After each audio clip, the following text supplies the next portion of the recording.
Puluhan kerabat dua korban pembunuhan oknum polisi berunjuk rasa di depan kantor Polres Pelabuhan Belawan, Medan, Sumatera Utara. Aksi ini dilakukan pihak keluarga untuk menuntut keadilan dalam kasus tersebut.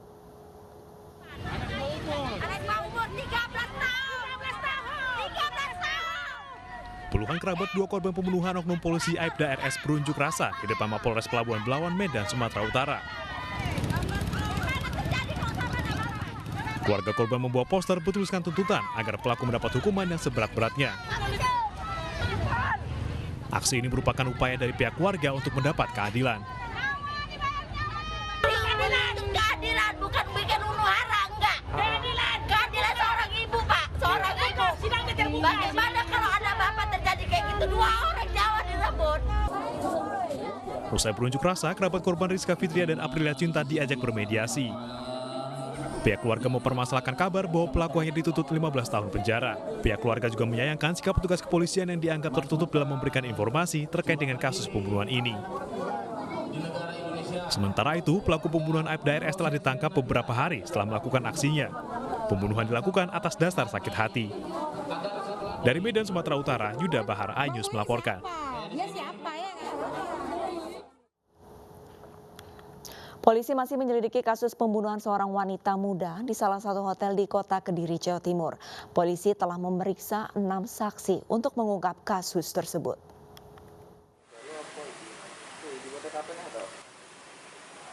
Pembunuhan perempuan 17 tahun di sebuah hotel di Kediri, Jawa Timur terus dikembangkan. 6 saksi telah diperiksa terkait pembunuhan warga asal Bandung, Jawa Barat ini. Dari penyelidikan sementara, korban menginap bersama keluarga kekasihnya. Kekasih korban mengatakan tengah meninggalkan korban di kamar untuk membeli keperluan mandi. Tetapi saat kembali, korban sudah tewas. Mereka langsung melaporkan peristiwa ini ke pihak hotel. Polisi juga mendalami motif kedatangan korban dan keluarga kekasih korban ke Kediri. Di pagi sudah 6 saksi yang kita mintai keterangan terkait dengan perkara yang di Hotel Lotus. Untuk mengarahnya kita belum bisa menyimpulkan karena masih dalam proses. Pembunuhan di kamar hotel ini terjadi pada Minggu malam. Kini polisi masih menunggu hasil otopsi dari Rumah Sakit Bayangkara, Kediri. Dari Kediri, Jawa Timur, Afnan Subagio, iNews melaporkan. Kita beralih ke Aceh, pemirsa. Bayi 7 bulan terpaksa ikut mendekam bersama ibunya Isma Khaira di Lapas Lok Sukon, Aceh Utara, Aceh. Isma Khaira didakwa melanggar Undang-Undang ITE menyebarkan video ke media sosial terkait keributan kepala desa dengan orang tuanya.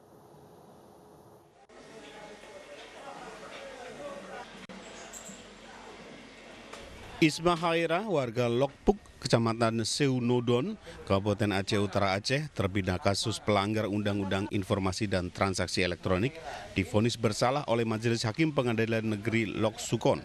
Dirinya divonis hukuman penjara selama 3 bulan. Isma Khaira terpaksa membawa serta bayinya yang masih berusia 7 bulan karena masih menyusui. Namun Isma Khaira mengaku kesulitan merawat bayi selama di dalam tahanan, bahkan kondisi bayinya kini mengalami demam. Kemarin waktu saya diponis 3 bulan, suami saya ke rumah Pak Kecil sama jaksa, minta dampingi sama jaksa supaya nggak terjadi yang enggak. Sampai di situ juga Pak Kecil nggak mau naik laporan itu. Pihak lapas berjanji tetap memberi pelayanan khusus kepada Isma dan selalu memantau setiap saat kondisi dirinya dengan bayinya selama menjalani sisa hukuman. Aturan kalau memang anak itu masih menyusui, itu diperbolehkan. Penasihat hukum Rizal Saputra meminta kepada pihak terkait agar memberikan keringanan terhadap penahanan Isma Khaira karena mengikat anaknya yang masih bayi. Hukumnya pada dasarnya itu telah selesai, di mana putusannya itu 3 bulan kurungan penjara.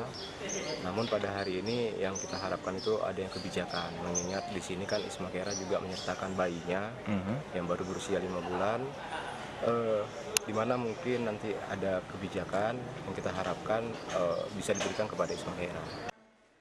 Kasus Isma berawal saat ia mengunggah video berdurasi 35 detik tentang kericuhan kepala desa dengan ibunya ke media sosial. Sehingga kepala desa melaporkan Isma ke polisi pada 6 April 2020 karena dianggap mencemarkan nama baik. Dari Aceh Utara, Armina Jamil, iNews melaporkan. Pemirsa, 8 bom aktif jenis mortir ditemukan seorang petani di kebun miliknya di Ponorogo, Jawa Tengah. Sedangkan di Aceh, 1 orang terluka dalam ledakan yang menyerupai bom terjadi di sebuah tempat makan.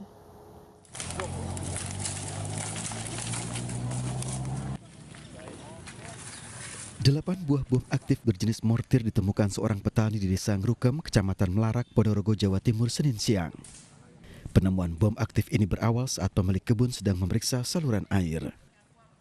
Curiga dengan besi berukuran panjang yang ditemukan, pemilik kebun kemudian menggali dan menemukan 8 bom aktif di halaman kebunnya. Terus saya ukir-ukir, saya pengen tahu, ternyata kok panjang akhirnya jelas peluru itu. Awalnya 1.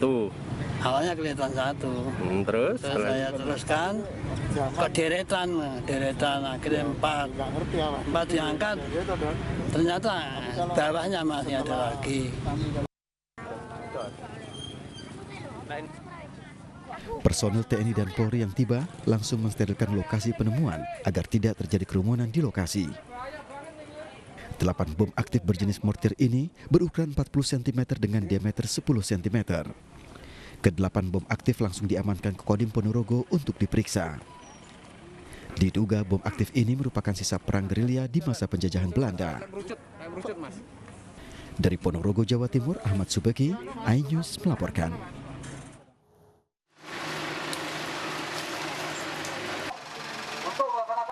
Polisi menelusuri lokasi ledakan yang diduga bom yang terjadi di Desa Longraya, Banda Aceh. Seluruh tim penjinak bom mengumpulkan seluruh bukti dari ledakan bom yang menghancurkan 1 tempat makan milik warga. Lokasi pun disterilkan dan harus menutup jalan utama dari Kecamatan Lueng Bata menuju Stadion Harapan Bangsa Banda Aceh. Kapolresta Banda Aceh masih menyelidiki dan memeriksa para saksi terkait penyebab ledakan dari benda yang diduga bom ini. Tapi kita belum tahu jenisnya. Itu masih di dalam penyelidikan dan kita dalami, nanti dari tim lapor akan mengembangkan jenis apa barang-barangnya. Akibat ledakan 1 orang terluka di kaki dan sudah dirawat di rumah sakit. Ledakan yang diduga bom ini berawal dari suara dentuman yang menyerupai ledakan bom yang terjadi Senin pukul 11 siang. Dari Banda Aceh, Sukrin Safridin, iNews melaporkan. Masih dari Aceh, pemirsa, kebakaran kembali melanda lahan gambut di Kabupaten Nagan Raya, Aceh. Kebakaran lahan gambut dan hutan 5 hektar itu diduga akibat pembukaan lahan baru.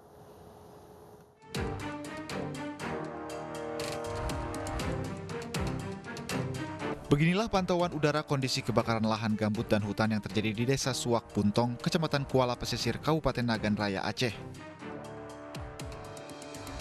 Asap tebal terus membumbung tinggi dan sulit dikendalikan akibat cuaca panas disertai angin kencang menjadi pemicu utama terjadinya kebakaran lahan. Petugas gabungan terpaksa memadamkan api dengan alat seadanya. Api juga sulit dipadamkan karena akses jalan menuju ke titik lokasi lahan yang terbakar jauh dari sumber air. Adalah peralatan, di mana kita sangat terbatas dengan peralatan. Yang namun dengan masyarakat kita berharap untuk memohon bantuan karena di sini terkenal dengan selang. Akibat kebakaran lahan gambut, jalan lintas Provinsi Aceh mulai dikepung kabut asap. Meski belum parah, namun warga mulai khawatir dengan kebakaran lahan. Hingga kini polisi masih menyelidiki penyebab kebakaran lahan di Aceh. Dari Nagan Raya Aceh, Afsah, iNews melaporkan. Seorang bocah 9 tahun ditemukan tewas tenggelam di laut di Kabupaten Muna, Sulawesi Tenggara. Proses evakuasi korban berlangsung dramatis. Keluarga histeris hingga paman korban pingsan saat jenazah korban ditemukan.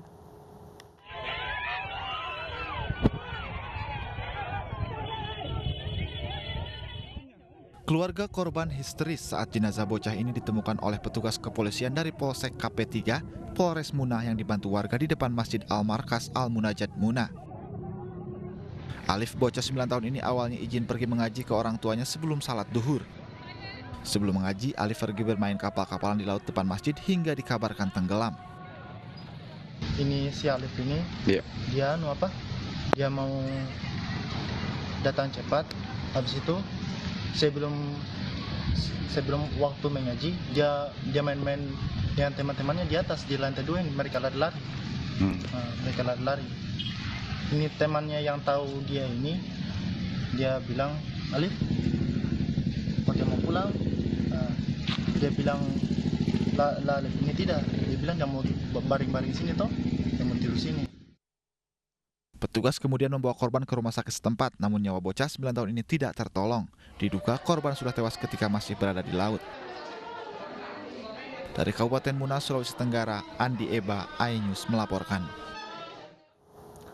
Endapan lumpur hingga 1 meter masih terlihat di rumah-rumah warga di Desa Dringu, Probolinggo, Jawa Timur. Sedangkan banjir merendam ribuan rumah di Lamongan, Jawa Timur akibat luapan Sungai Bengawan Solo.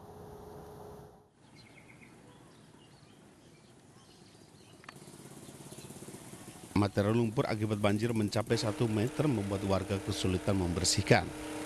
Masyarakat Desa Dringu, Kecamatan Dringu, Kabupaten Probolinggo, Jawa Timur berharap pemerintah segera menurunkan alat berat untuk mengeruk material pasir. Pasalnya warga merasa kesulitan bila dikeruk dengan alat manual. Ditambah warga korban banjir sudah 2 malam tidak bisa tidur akibat banjir yang menerjang wilayah mereka pada Sabtu dan Minggu kemarin. Gitu ya? Iya, nggak bisa keluar kemana-mana. Oh gitu ya? Sepeda kan terendam semua semalam. Mobil terendam. Aktivitasnya apa sekarang? Bersih atau? Ya bersih-bersih semua. Bersih ya. Harapannya apa? Harapannya ya pemerintah daerah tetap turun tangan. Biasanya yang tahun kemarin ada bulldozer langsung turun. Oh gitu. Ini nggak ada. Oh gitu. Selain bantuan alat berat, warga juga meminta pemerintah segera perbaiki tanggul jebol. Mereka khawatir akan terjadi banjir susulan lagi, mengingat cuaca masih tidak bersahabat. Dari Probolinggo, Hana Purwadi, iNews melaporkan.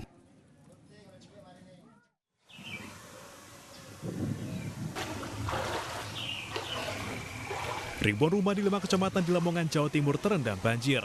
Banjir juga merendam sejumlah ruas jalan. Menurut warga, banjir terjadi untuk yang kedua kalinya dalam 1 bulan terakhir.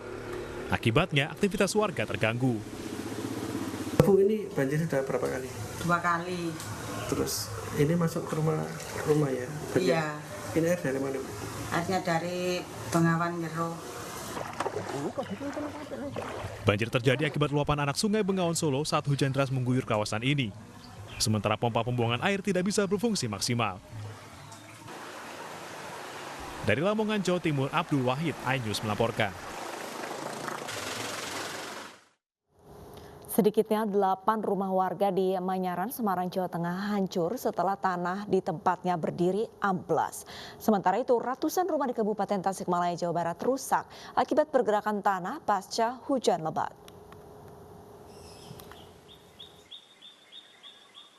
Delapan rumah warga di perumahan Bukit Manyaran Permai, Semarang, Jawa Tengah hancur setelah tanahnya amblas tergerus longsor pada Minggu dini hari.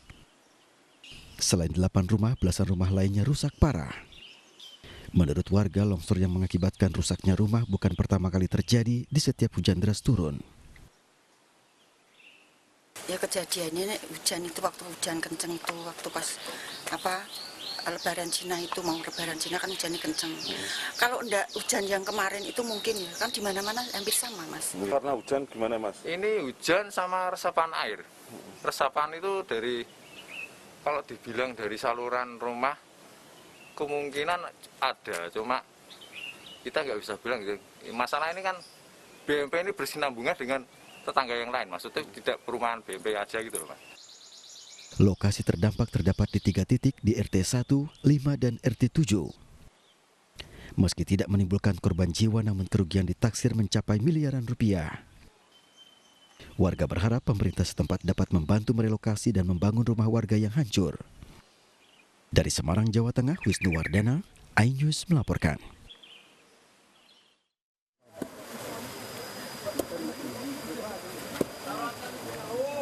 Dampak adanya pergerakan tanah pasca diguyur hujan terus-menerus, 122 rumah di Dusun Ciantek, Kabupaten Tasikmalaya, Jawa Barat rusak. Warga kini hanya bisa memperbaiki saluran air agar tidak menyerap ke tanah yang retak. 3 rumah terpaksa dipasang garis polisi karena rusak parah. Rumah retak dan sudah miring hingga 45 derajat, sehingga dikhawatirkan akan ambruk. Sementara beriringan dengan curah hujan yang sangat tinggi kemarin, terutama di bulan Februari, di awal Februari, nah itulah udah mulai terjadi keretakan yang cukup signifikan. Supaya aman mungkin, supaya tidak ada kejadian, mungkin jaga-jaga. Tapi pihak kami dari keluarga, jangan hanya di garis saja, tapi ada tindak lanjut. Kapan, berapa hari, atau berapa bulan. Kini warga masih menunggu hasil kajian dari Badan Geologi dan Geofisika terkait dengan penelitian layak atau tidaknya tempat tersebut untuk ditempati. Dari Tasikmalaya, Jawa Barat, Asep Joharyono, iNews melaporkan. Pemirsa, Gunung Merapi kembali mengeluarkan awan panas guguran dengan jarak luncur 1.700 meter dari puncak. Ya, kini status Gunung Merapi berada pada level 3 atau siaga dengan potensi bahaya berupa awan panas, guguran, dan guguran lava sejauh 5 km. Awan panas guguran dari puncak Gunung Merapi kembali terjadi. Awan panas ini terjadi dengan amplitudo maksimum 45 mm dengan durasi 156 detik. Jarak luncur awan panas guguran ini mencapai 1.700 meter ke arah barat daya ke hulu sungai Karasak dan Boyong. Data Balai Penyelidikan Pengembangan Teknologi Kebencanaan Geologi BPPTKG Yogyakarta tercatat telah terjadi 17 kali guguran lava pijar dengan jarak luncur maksimum 1,2 km ke arah barat daya. Data kegempaan Gunung Merapi tercatat masih cukup tinggi berupa gempa guguran 90 kali gempa, hembusan 5 kali, dan gempa hybrid atau fase banyak 1 kali. Hingga saat ini BPPTKG Jakarta masih menetapkan tingkat aktivitas Gunung Merapi pada level 3 atau siaga dengan potensi bahaya berupa awan panas, guguran, dan guguran lava sejauh 5 km.